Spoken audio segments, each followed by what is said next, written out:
Our story starts in the small island of Corsica. Corsica used to be a part of the Republic of Genoa before it was sold to France in 1768. And in 1769, Napoleon was born. While Napoleon's dad sided with the French, Napoleon sided with the rebelling Corsican people. However, Napoleon was soon sent to military school in France, and life in the big city was tough. He had no friends and at times felt all alone. Even though he was getting good grades, French society was just too closed off. What this meant was that wealthy people and people of high status would get positions while hard-working citizens would get rejected for job offers. But then came the French Revolution. To understand the French Revolution, we first have to take a look at France, the land of liberty, democracy, and freedom. We often think of France like this. But back in those days, it looked a bit more like this.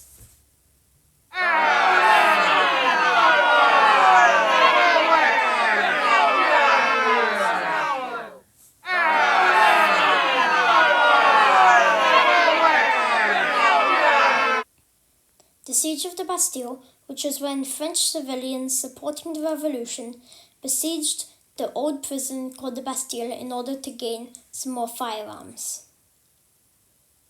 The military firing on civilians. This was a common occurrence in the French Revolution where the military would fire on any revolutionary citizens. The execution of King Louis XVI. King Louis XVI was murdered by the guillotine. And most famously, the guillotine. The guillotine was a way to execute a person by simply dropping a knife that would cut off their neck. These were all very important events that occurred in the French Revolution. But wait, how does Napoleon fit into all of this? Well, I'm very glad that you asked because believe it or not, the answer is, watch the video to find out. Anyway, French society looked a bit like this. We had the clergy, nobility, and then everyone else. The French Revolution aimed on making it a bit more equal. And this was very good news for Napoleon because that also meant that skill would be valued over status.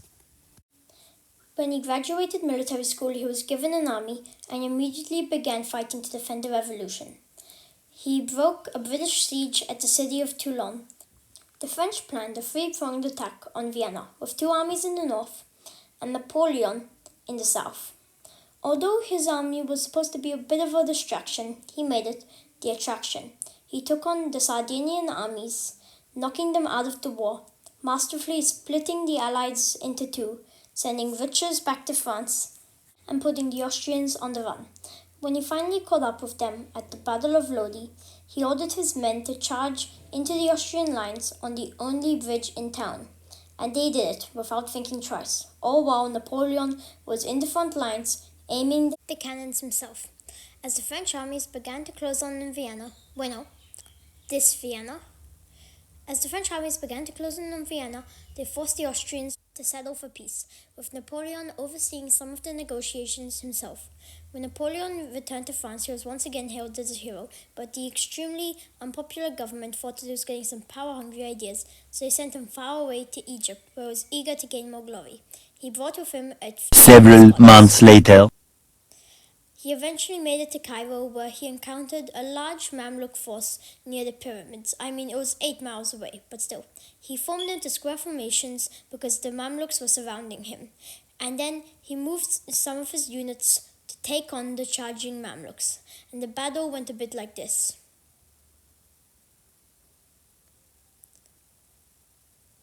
The Mamluks were also supported by Ottoman gunners and a few Ottoman cannons, but Napoleon was able to win. But, although he got success, yes, there's always a but, although he got success, his campaign soon went sour as British Admiral Horatio Nelson, one of the most famous British admirals in the whole world, yet British Admiral Horatio Nelson and his mighty fleet defeated Napoleon at the Battle of the Nile, which went a bit like this. and an Anglo-Ottoman force defeated Napoleon at the Siege of Acre. So Napoleon hopped on a boat and sailed back to France. Well, boats back then would have looked a bit more like this, but still, you get the point.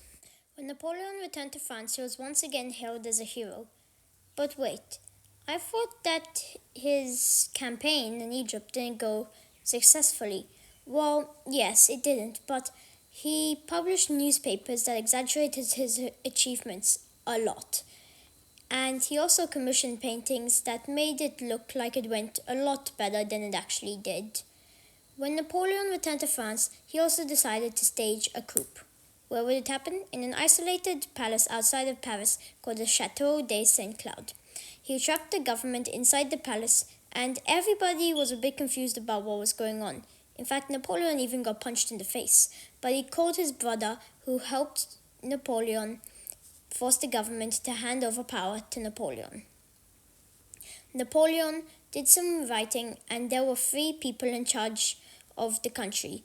But then Napoleon became emperor and was now a total dictator in control of France.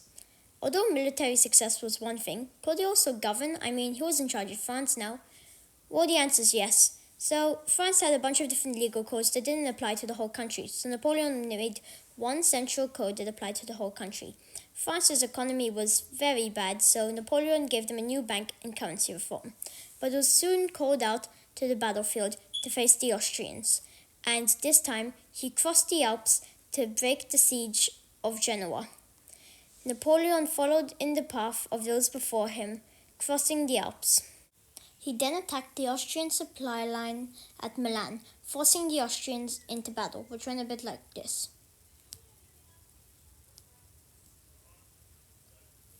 It was going good for Napoleon, and then after the Battle of Hohenlinden, which resulted in a French victory, Napoleon once again began to close in on the grand city of Vienna.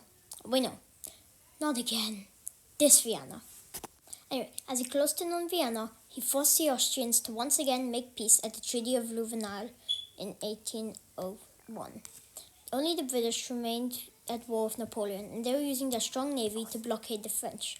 But they were also attacking neutral ships that were trading with the French. So those neutral countries made a league, but the British responded with the Battle of Copenhagen, and because the league didn't want to annoy a neutral country, they had to disband. But Britain's economy was taking a toll, so they eventually made peace with the French in 1803. Then Napoleon made peace with the Ottomans, bringing Europe peace.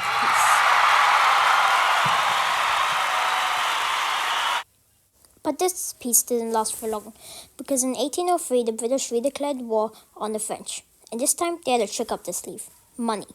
I mean, like a lot of money. Britain would just give money to any countries who would join the war against the French. And there were lots of takers. Russia, Austria, Sweden, and Naples all joined the war against the French. But little did they know, Napoleon also had a trick up their sleeve. Speed. No, not that kind of speed, but you get the point. He divided his armies into corps that could act independently, and they would live off the land as well as having everything that they needed to traverse long distances. And it is for this reason they were able to move super quickly. An example of this is when the Austrian and Russian armies were planning on joining forces. But Napoleon was all the way near the Channel. How could he ever stop the Russians from meeting the Austrians in time? Well, in a matter of weeks, he marched his army in secret and completely encircled the Austrian army. In total, 50,000 Austrians were captured.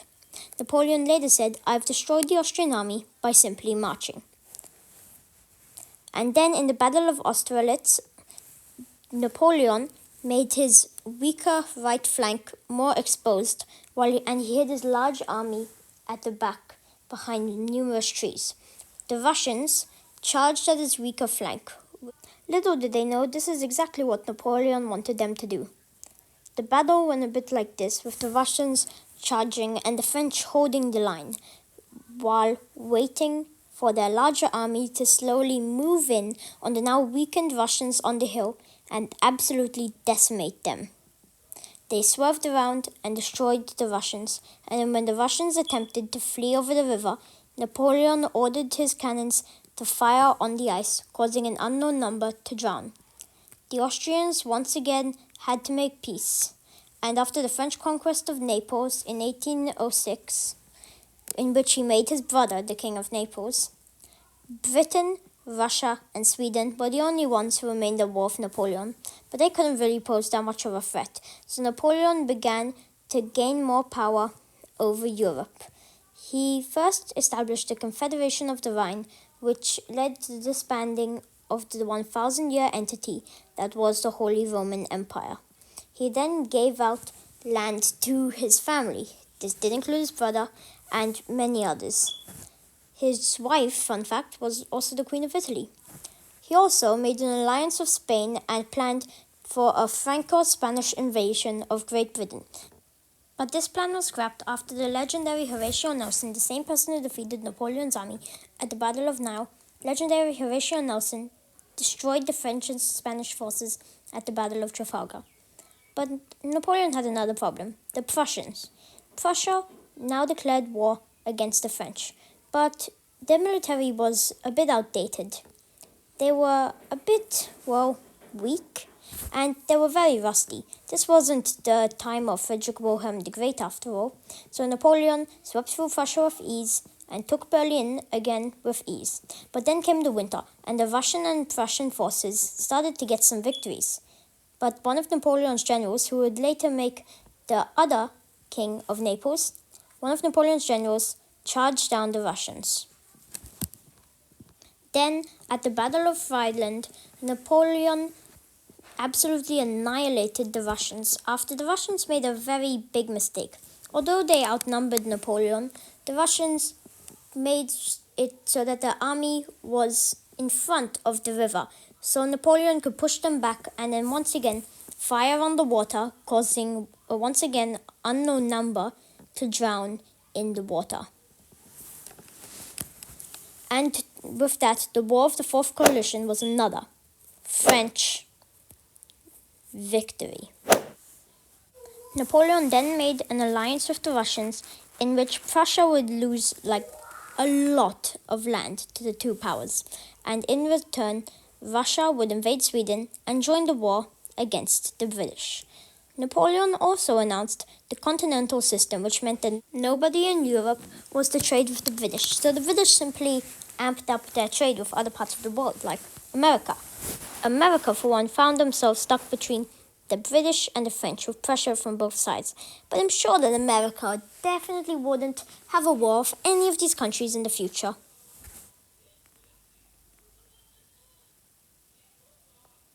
But it wasn't just America. Many countries disapproved of this. After all, they did lose a vital partner in trade. One of these countries, who was also a traditional British ally, were the Portuguese. But that could be solved with a Franco-Spanish invasion of Portugal. But another problem that Napoleon had was Spain itself.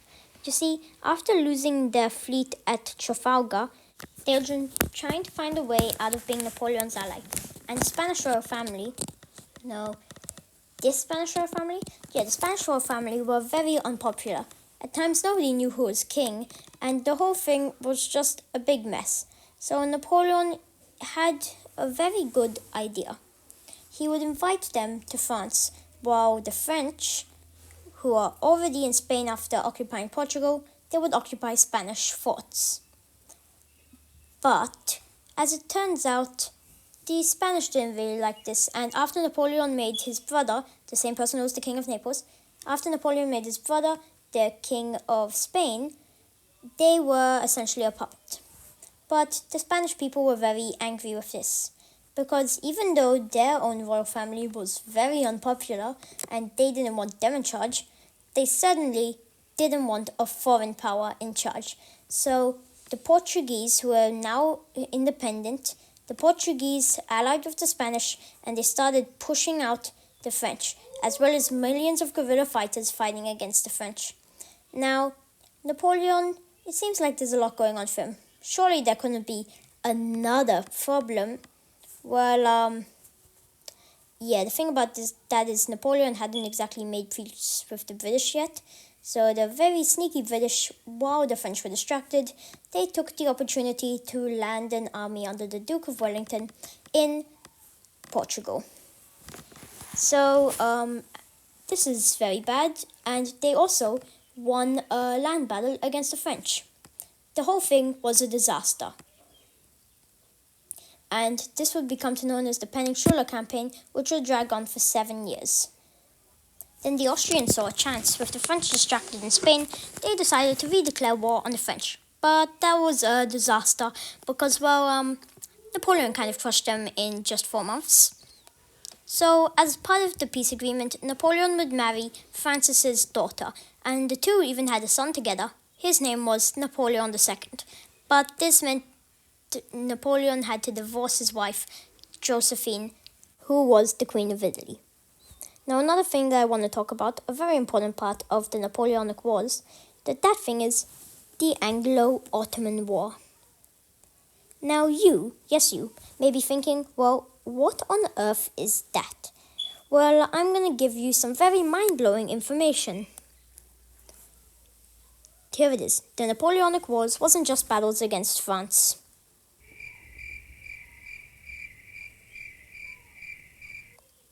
As I was saying, the Anglo-Ottoman War originated with a series of wars against Russia and Turkey, most of them won by Russia.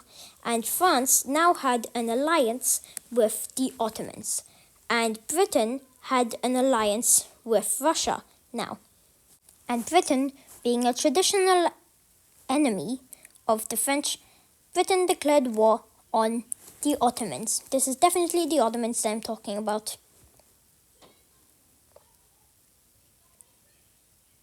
Okay, no, never mind. These are the Ottomans that I'm talking about. Yes, so the British declared war on the Ottomans and decided to besiege Constantinople with their strong navy. Great plan, right? Okay, maybe if they had landed on the coast and worked their way up from there, they could have had a chance of winning. But if there's one thing about Constantinople, it's that it's not exactly easy to take. I mean, you tell me, based on this.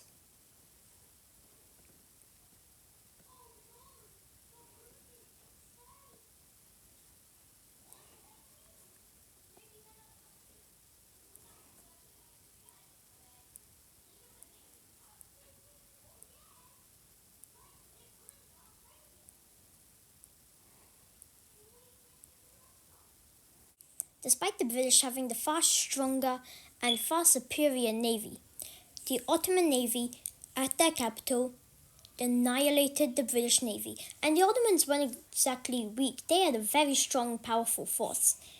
Now, with the British pinned down in the harbour, the British decided to send a landing party down to the shore near Constantinople.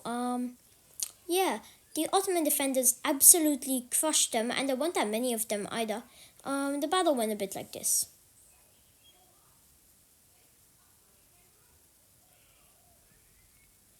The whole war dragged on for a shocking time of 2 years before the Ottomans eventually got the victory in 1809. The Russians now fearing the Ottomans, Russians fearing Ottomans? Well, that's a first. The Russians now fearing the Ottomans made an alliance with Napoleon. But that alliance quickly went very sour because it wasn't really anything to do with the two leaders. In fact, they even kissed. Don't believe me? Well, here's a photo. And because you didn't believe me, I'm going to show it for some time.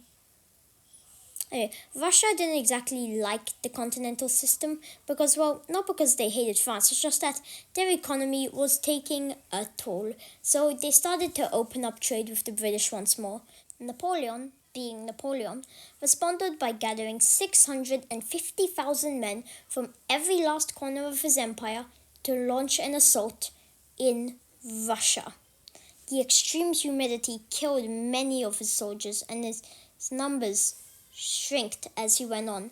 The Russians scorched the earth, which forced Napoleon to use his supply wagons, which slowed him down a lot. Nevertheless, the French managed to push through and started to close in on Moscow. The Russians, not willing to give up such a historic city, made one stand at Borodino. Napoleon ordered a full frontal assault, killing many Russians and many French, and it was going very badly for Napoleon, even seeming like the French were going to lose. Yet, the French won the battle at the end of the day. The Russians, in response, set all of their prisoners free and told them to burn Moscow to the ground.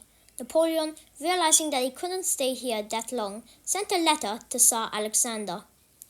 Well, he kind of ignored it. That's a bit odd.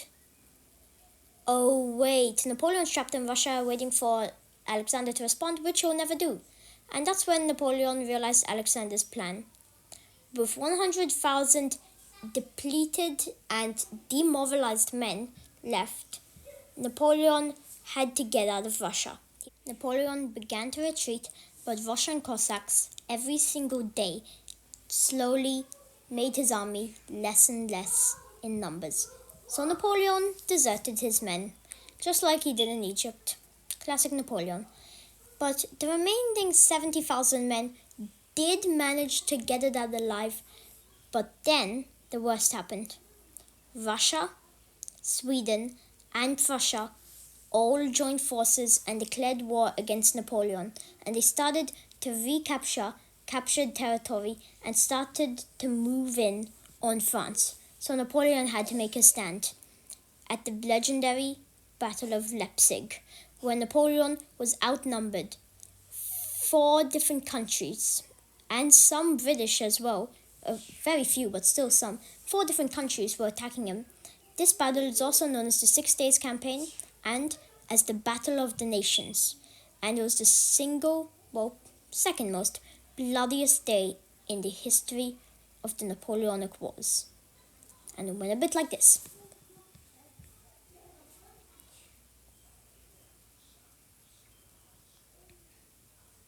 Napoleon eventually accepted defeat, and as his numbers grew thinner and the Allies began to close in on France, Napoleon quickly called up 100,000 new, inexperienced, underaged, and, well, not that well educated conscripts.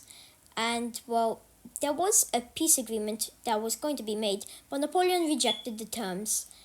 And the British had started to move in on Paris.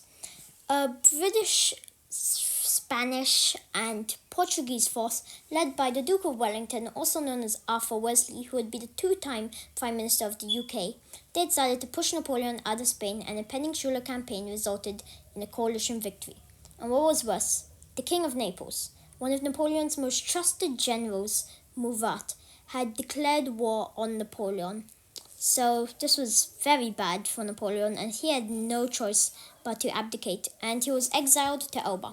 But he did get to keep the title as Emperor of Elba, and he ruled over it well. But one of his friends came and rescued him, surprisingly, brought with him 1,000 men, and when King Louis XVIII, the now King of France, learned of this, he sent 100,000 men to go to Napoleon to arrest him. But they all kind of joined Napoleon. Awkward. When King Louis XVIII learned of this, he ran to Netherlands and stayed there for 100 days. Napoleon was now in control of France again and was once again emperor. And then after destroying the Prussians at the Battle of Ligny, he faced Arthur Wellesley for the first time himself at the Battle of Waterloo. They had to hold out while the Prussian reinforcements were coming.